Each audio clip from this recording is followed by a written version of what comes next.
Di awal film kita diperlihatkan sebuah tempat bernama Milele, tempat di mana berbagai jenis hewan dan tumbuhan hidup. Para hewan di sana dipimpin oleh seekor singa bernama Simba.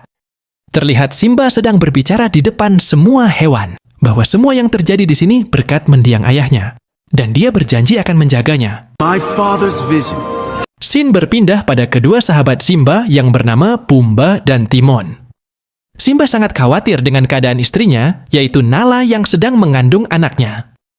Oleh sebab itu, dia meminta sahabatnya untuk menjaga anaknya, yaitu Kiara. Dan dia berpesan kepada Pumba dan Timon untuk tidak bercerita hal-hal aneh pada anaknya. Are you guys serious? Beberapa saat kemudian muncullah seekor monyet yang bernama Rafiki. Di sana Rafiki menceritakan awal mula kakeknya yang bernama Mufasa menjadi raja singa pemberani. 24 moons that pass without destiny would reign. Scene berpindah pada raja singa yang bernama Ahadi dan istrinya bernama Ratu Uru dan anaknya yaitu Mufasa kecil. Mereka selalu meyakini ada suatu tempat yang di mana banyak makanan dan sumber kehidupan lainnya. Dan mereka menyebut tempat itu bernama Milele, yang berarti abadi. Mereka pun mempunyai rencana akan pergi dan tinggal menetap di sana. Tiba-tiba hujan turun. Mereka dan para hewan lainnya pun sangat gembira karena ada air yang mengalir ke tempat mereka. Namun tanpa mereka sadari, datanglah banjir yang sangat besar menerjang mereka, sehingga membuat Mufasa kecil terbawa arus yang sangat deras. Mufasa kecil pun hanyut terbawa arus. Ayah dan ibunya berusaha menolongnya. Namun sia-sia saja, Mufasa kecil tidak bisa diselamatkan.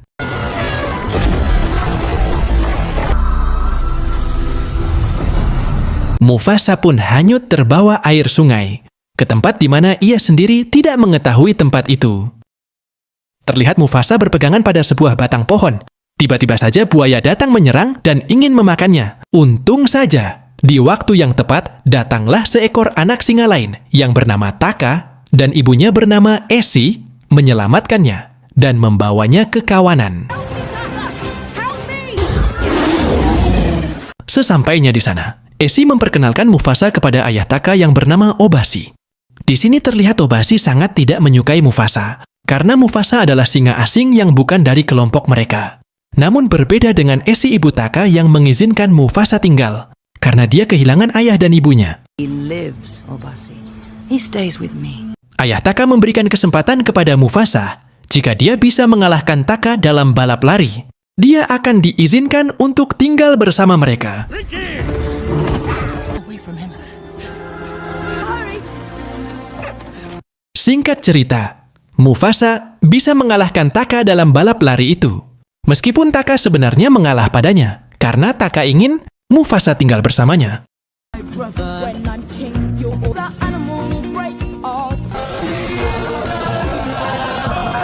Akhirnya mereka pun tumbuh, menjadi dua singa dewasa. Walaupun sebenarnya Obasi belum bisa menerima kehadiran Mufasa, dan selalu menyuruh Mufasa untuk tinggal bersama kawanan singa betina. Karena Mufasa adalah outsider atau singa asing yang bukan dari kelompoknya. Terlihat Mufasa sedang diajari oleh Esi bagaimana cara berburu. Namun tanpa mereka sadari, ada dua singa putih sedang mengintai mereka.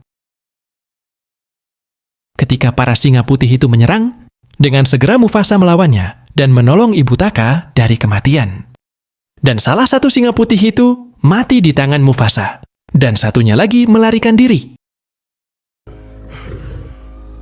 Very brave of you, Mufasa.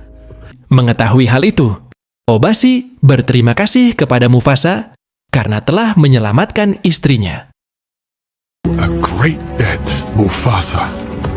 Dengan insting yang dimilikinya, Mufasa mengatakan bahwa para singa putih itu pasti akan datang untuk menyerang mereka. A scout and you'll see.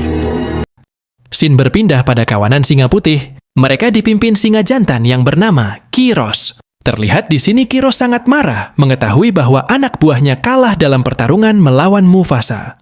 Terlebih lagi satu di antara anak buahnya yang mati, itu adalah anak kandungnya sendiri. Setelah itu datanglah seekor singa yang mengatakan pada Obasi bahwa para singa putih itu akan datang menyerang. Mendengar itu, Obasi mengatakan kepada Taka untuk pergi dari tempat itu bersama Mufasa. Hal itu dia lakukan agar Taka bisa tetap hidup, karena Taka adalah satu-satunya pewaris raja untuk menggantikannya. Pagi pun tiba. Mufasa dan Taka berpamitan kepada ibunya untuk pergi mencari tempat yang bernama Milele. River's End, across the deep. Singkat cerita, Kiros dan kawanannya berhasil menemukan tempat Obasi, dan terjadilah pertarungan di antara mereka. Does this look like a...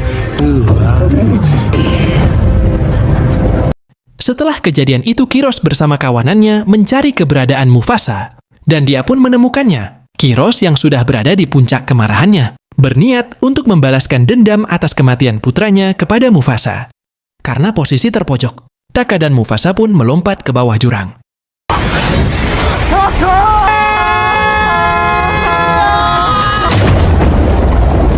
Setelah selamat dari kejadian itu, mereka pun melanjutkan perjalanan.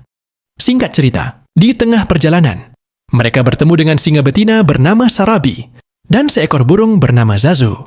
Mereka juga sedang mencari tempat yang baru, karena tempat sebelumnya telah diserang oleh kawanan singa putih. Taka pun memperkenalkan diri dan mengajak Sarabi untuk bergabung bersama mereka. Namun sayangnya, Sarabi menolak. Mufasa mengatakan kalau mereka mencari tempat bernama Milele. Namun Sarabi mengatakan Milele hanyalah sebuah dongeng. Lele is nothing but a myth. Sin berpindah pada sekelompok monyet yang sedang mengejar monyet yang berbeda dari mereka. Monyet itu bernama Rafiki. Rafiki dilindungi oleh seekor monyet betina, karena monyet lainnya ingin mengusir Rafiki. Namun Rafiki mengatakan inilah saatnya dia mencari tempat di mana dia berasal.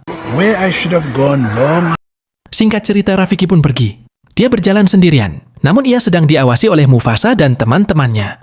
Rafiki pun sama sekali tidak takut dengan Mufasa dan kawanannya, walaupun mereka adalah seekor singa. Rafiki juga mengatakan jika dia dimakan oleh mereka, mereka tidak akan pernah menemukan tempat bernama Milele, karena hanya Rafiki yang mengetahui tempat itu. Rafiki pun menjelaskan bahwa dirinya beberapa kali ke sana, walaupun hanya dalam mimpi.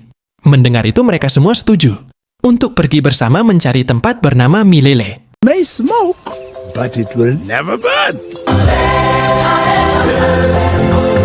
Di tengah perjalanan mereka beristirahat, Mufasa memberitahu Rafiki bahwa dirinya seperti mendengar suara dari ibunya. Di situ Rafiki mengatakan itu semua adalah petunjuk dari ibunya agar mencapai Milele. Pagi pun tiba, mereka melanjutkan perjalanan hingga sampai di ujung jurang, di mana mereka harus mencapai seberang. Rafiki menyerahkan semua keputusan kepada Mufasa. Mereka harus lewat atas atau lewat tebing bawah. Mufasa pun mengingat perkataan Ibu Taka dan memilih jalur tebing bawah. Namun di situ Sarabi menanyakan alasan Mufasa. Mufasa pun menyuruh Sarabi untuk memejamkan mata agar dia bisa melihat jalan seperti apa yang dilihat olehnya. Setelah itu Sarabi setuju untuk lewat tebing bawah. Singkat cerita, ternyata Taka menyukai Sarabi dan bertanya kepada Mufasa bagaimana cara mendekati Sarabi, dan Mufasa mengajarinya. Mufasa mengatakan bahwa bau Sarabi seperti sebuah duck flower atau bunga bebek, bunga batang panjang. Ketika Taka mengatakan itu, Sarabi merasa takjub karena Taka bisa mencium bau duck flower, yang mana bunga itu berada di lembah tempat Sarabi berasal. Sarabi pun mengira Taka memiliki kemampuan insting seperti Mufasa. Our valley was full of those. Sampailah mereka di atas tebing seberang. Mereka mendapati kawanan gajah yang migrasi. Bertepatan dengan kedatangan kawanan singa putih. Awalnya mereka mengira kawanan singa putih tidak bisa mengejar karena berada di seberang tebing. Namun dengan cerdasnya, kawanan singa putih itu memilih jalan melompat menuju ke seberang. Sarabi sengaja menjatuhkan sarang lebah sehingga membuat kawanan gajah berlarian, yang membuat kawanan singa putih yang sedang menyerang tewas seketika karena terinjak kerumunan gajah. Sarabi yang pingsan pun diselamatkan oleh Mufasa. I got you. Singkat cerita, Rafiki mencoba untuk membangunkan Sarabi. Rafiki juga memberitahu Sarabi bahwa dia diselamatkan oleh singa itu. Mufasa pun mengatakan yang menyelamatkan Sarabi adalah Taka. Sarabi pun berterima kasih kepada Taka dan mereka melanjutkan perjalanannya kembali. You saved me? Thank you. Mereka tiba di pegunungan salju. Di situ Mufasa menyuruh Zazu si burung untuk menghapus semua jejak dari mereka, agar para singa putih tidak bisa melacak jejak mereka. Mereka pun berhasil mengacaukan para kawanan singa putih untuk mengejar mereka. Oh, I'm out of life. ketika Rafiki tengah bermain salju dan dibantu bangun oleh Mufasa dengan mengatakan kalimat I got you, yang mana kata-kata itu membuat Sarabi tersadar bahwa selama ini yang menolongnya adalah Mufasa, bukan Taka. I got you. Sarabi pun berbicara kepada Mufasa bahwa Mufasalah yang telah menyelamatkannya selama ini. Sarabi juga mengatakan bahwa Mufasalah yang pantas menjadi Raja Singa. Akhirnya Mufasa dan Sarabi sama-sama meyakinkan diri untuk bersama. Dan semua itu dilihat oleh Taka yang sangat kecewa dan merasa telah dikhianati oleh Mufasa karena telah merebut Sarabi darinya. Tiba-tiba Taka terjatuh ke bawah tebing dan dirinya melihat kawanan singa putih.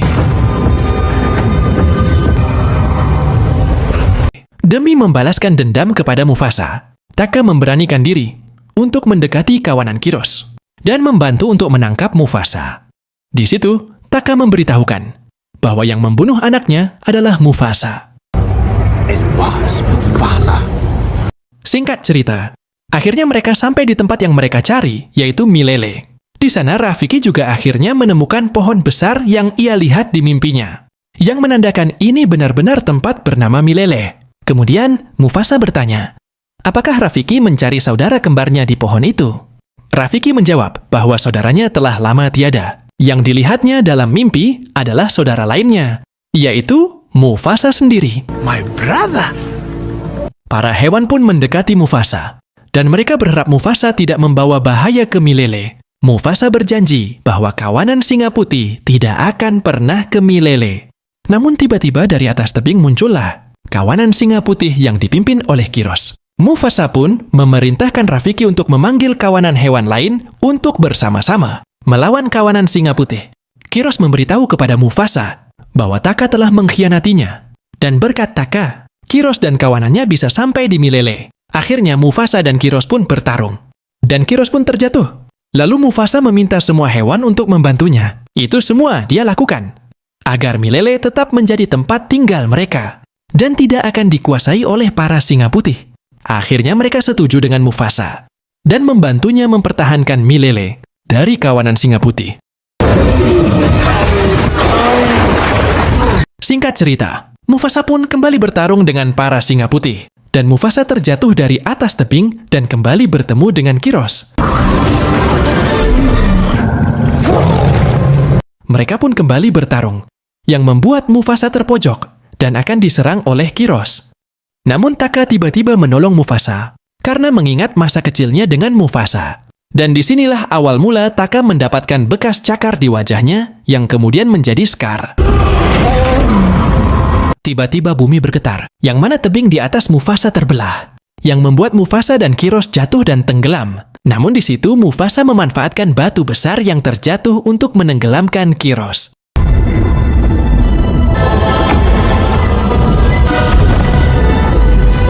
Dan Mufasa pun memenangkan pertarungan. Kemudian sekali lagi diselamatkan oleh Taka. Singkat cerita, setelah berhasil melawan kawanan singa putih, semua hewan memberikan hormat kepada Mufasa. Sebagai Raja Singa yang baru, Mufasa juga mencium bau ibunya yang masih hidup. Namun ayahnya telah tewas, karena dahulu menyelamatkan Mufasa dari banjir bandang yang melanda tempat mereka. My son, But father? in you. Taka pun datang menghampiri Mufasa untuk meminta maaf. Dia juga mengatakan panggil saja dirinya sebagai Scar, bukan lagi Taka, agar dia bisa terus mengingat pengkhianatan yang ia telah lakukan kepada Mufasa. Then call me Scar. Dan akhirnya, semua hewan di Milele menjadikan Mufasa sebagai The Lion King. Akhirnya, cerita Rafiki merubah Kiara menjadi singa pemberani. Seperti kakeknya yaitu Mufasa. Simba dan Nala kembali dan Kiara pun bertemu dengan saudara laki-lakinya. Dan film pun berakhir. The story.